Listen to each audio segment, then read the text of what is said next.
Hello, everybody, and welcome to our podcast tentatively titled Niche Buds. I'm Jaden, I'm Aiden. and we are going to talk about weird video games and why you should play them. So who wants to go first? Do you want to go with yours or should I go with mine? I think you should go first. Okay, yeah. So I've got here. I think we both went with indie titles for these because we want to go with something a little bit more niche there. And what's more niche than a AAA game, right? What? No. I'm going to go with Vagante. Vagante, spelled Vagante. Weird little name there.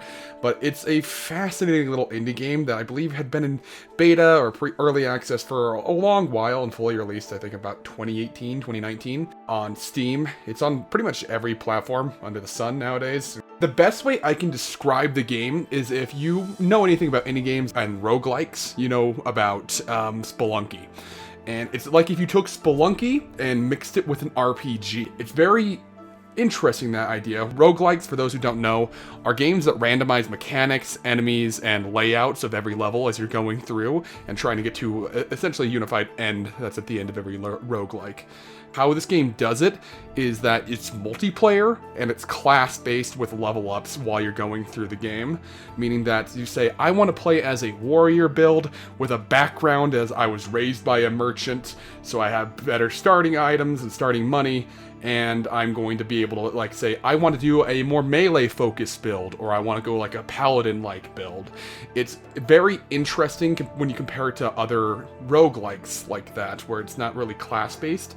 And with the addition of like the multiplayer functionality, it's really fun. It was just to play through that with your friends, since there's like multiple different endings depending on like what items you get. And it just looks beautiful, honestly. It's fantastic pixel art. There's probably better, but it looks really good for what it is. Great effects and visuals, and best part about it, it's not too expensive. It's like $15 when it's at full price, but right now on Steam, I think it's on sale for less than 10. So it's a pretty good bang for your buck. Nice. And so I've been meaning to ask, I watched a stream of this maybe 6 years ago, and so I've seen what it looks like, and that's about it. Is the multiplayer couch co-op, or is it online? Online.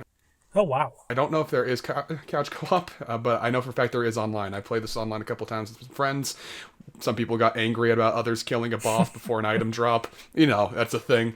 But yeah, it's very good. The online's fun. Like I said, the class-based stuff is interesting. And every time like you beat a game in a certain way or have different equipment, you can unlock different backgrounds that will make each and every playthrough different. So it's a lot of fun in that way. So are the backgrounds, do they actually like affect the game, or is it more so just for flavor? They actually do affect the game. It's kind of like you get a starting boon for each character or different attributes. Yeah, you have like every character has like a grand total of 25 different backgrounds, about 12 or 13 of which are like default for every character. But there's and those are the ones you start with. But there are more that you can unlock for every individual class. And so, for instance, like I can choose let's go with the Knight class. Another interesting thing about the classes is that since it's a nice pixel art game, usually you have, like, with those types of games, like the similar just default character skin you can go with. You can choose between 4 different default character looks for each class, so that's a pretty nice little addition. So, like, for a background, I'm going to go with, say, I'm a bookworm. Like, due to your sickly nature, you spent most of your life indoors reading books. You can get a +1 to spell book starting level, and you get -1 strength and -1 dex. It's stuff like that, or like you're far-sighted, you have exceptional long-range vision, so you get like a +1 light radius and increased range damage. Stuff like that, it's a nice little boon at the start of your game that might influence how you build your character up throughout it. Okay, so it's less like backgrounds if you're playing Dungeons and Dragons and more like races. Yeah, very much so. Where you get you'll get a starting boon of some kind is the best way to describe it, because it's not always the same. Like, say, items and equipment in roguelikes are very, very common and like what defines the genre. Like, for instance, you can go Knight. One of the backgrounds you can unlock is armored, where you just start with a better suit of base armor, which is a nice little thing you can do. Nice. Really interesting in that kind of stuff. Like, if I remember correctly, There was a neat one with Wildling, that's it. There's a class named Wildling that has a unique mechanic where if you have like less equipment or like less money, you have better base stats, which is a fun little addition. But yeah, it's a great game. Would recommend, especially if you have some friends to play through it. It's like I said, it's about like less than $10 on Steam right now, and you can get it like on every console. But would recommend Steam because PC support's usually better when it comes to these types of games. Yeah, it's a lot of fun, different character builds, so just a lot of replay value for the game, and pretty cheap. That sounds really fun. So the game I picked today, going with the same kind of indie, is Tori 3D. It was launched, I believe, 2 years ago on Microsoft Windows through Steam and itch.io, and it's also recently available on Switch. It was originally available in what was called the Haunted PlayStation 1 disc, which was Indie Community Game Jam, where people would take a limited amount of time and try to make a game. The focus on this one was making horror-themed and horror-focused PlayStation-style games.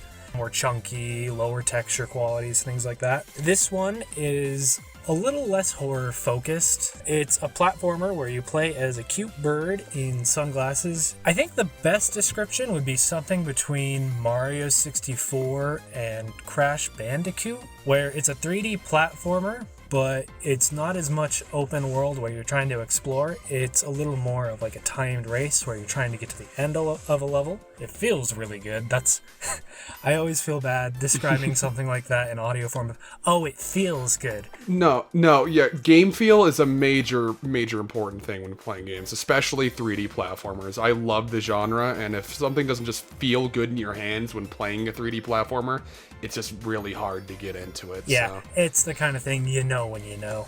The game feels really good. The bird, I guess his name is Tori, moves really fast, and you have pretty light jumps, but a lot of the levels are set up actually kind of more like Sonic Adventure, now that I think about it, where it's a lot of long trails, but you can hop and get a lot of air. It's pretty short. I finished it in about an hour and a half, which to some people that might be a turnoff, but it's literally $1. For the price of a value McDonald's soda, you can have a brief platformer that's really fun. And I believe the sequel just dropped a couple months ago, Tori 2.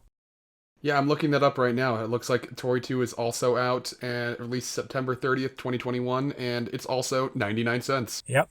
So for less than, the 4 for 4 at Wendy's, you can get 2 really good games. If you still want to keep playing after an hour and a half, there are some completion bonuses. If you get a fast enough time in every level, you unlock a character that was also in one of the Haunted PS1 demo discs, who's a little cup ramen guy. Or if you collect all the coins in every level, you get a bat named McBat, who is from a different game that I've never played, and he can just fly to the end of any level whenever you want. I would highly recommend it. Yeah, I'm looking at it right now. The aesthetics of this game are incredibly charming. I love like bright, colorful games with like that blocky, polygonal style that's very unique to like that age of gaming. Some people might not, but I think it just shows it's very charming. And I love when a game just commits to an art style and goes like all with it. And it's very, very great from what I can see here. It's visually appealing. I love the little chunky bird with funky glasses going on here for a character. The only question I have, I guess, for me personally, is that something I also forgot to mention in Vagante is how's the music in a game like this? Is it just like, is it pretty good, or is it just nothing to write home about? I initially bought the game back last May, and every now and then the theme song pops in my head again. Really good. Awesome. Okay. It's all very 90s, kind of like pop-esque. Okay, yeah, as someone who grew up on Sonic games, then I might like that a lot. You would probably like it, yes. All right, yeah, I'll definitely check that out. Yep, and I want to thank you all again for listening. I am Jaden. I can be found at Twitter on MightBeAtomic. Yeah, and my name's Aiden. I'm at Twitter at Orion_ZU, on Twitch at the same username. Yeah, so that was our first episode. Thank you all so much for listening, and you have a fantastic day. Y'all have a good one.